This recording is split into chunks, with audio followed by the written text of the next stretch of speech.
Hi guys ဒီနေ့မှာတော့လူမင်းများနေတဲ့ရမရဆောင်ကြောင်းရဲ့ဒီနေရာလေးကိုပြောပြပေးသွားမှာပါပထမဦးဆုံးတောင်ဝိုင်းလန်းကနေဘယ်လိုလာရလဲဆိုတာလေးကိုပြောပြပေးသွားမှာပါကျွန်တော်တို့တောင်ဝိုင်းလန်းနေလာမယ်ဆိုလို့ရှိရင်တော့မော်လမြိုင်တက္ကသိုလ်ကိုကျော်လာမှာဖြစ်ပါတယ်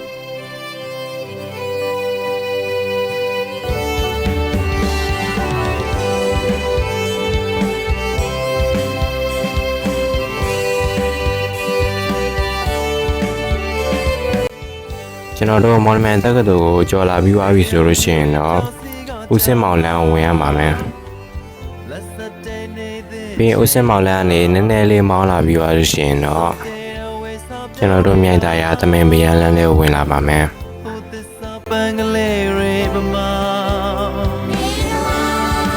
ကျွန်တော်တို့သမင်ပရန်လန်းကိုနည်းနည်းလေးတော့မောင်းလာရပါတယ်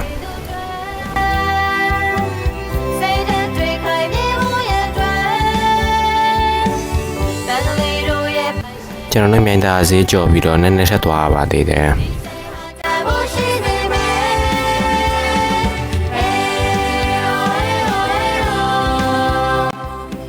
ပြီးရင်ကျွန်တော်ကျောင်းဆိုင်ဖို့ထောင်လာတယ်28လမ်းနဲ့ဝင်ရပါတယ်ပြီးသွားလို့ရှိရင်တော့8လမ်းနဲ့ဝင်ရပါတယ်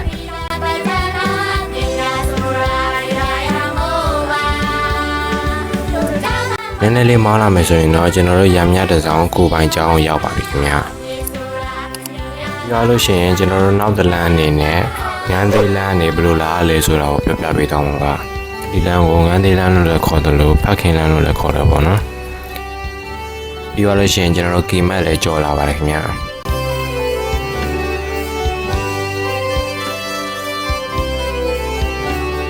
ကျွန်တော်တို့ရမြဟိုတယ်ရွှေစည်းကွက်ကြော်လာပြီဆိုလို့ရှိရင်တော့မြိုင်သားလမ်းထဲကိုဝင်ရပါတယ်ခင်ဗျာ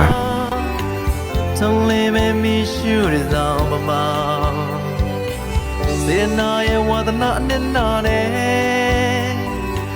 တင်ကြတဲ့တို့ရဲ့စီယာ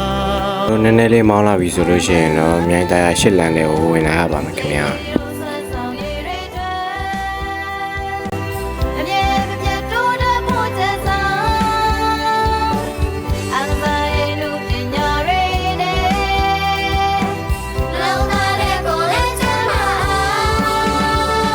ကျွန်တော်တို့နည်းနည်းလေးမောင်းလာပြီးလို့ရှိရင်တော့ရမရတစောင်းကိုပိုင်ကျောင်းကိုရောက်ပါပြီခင်ဗျာ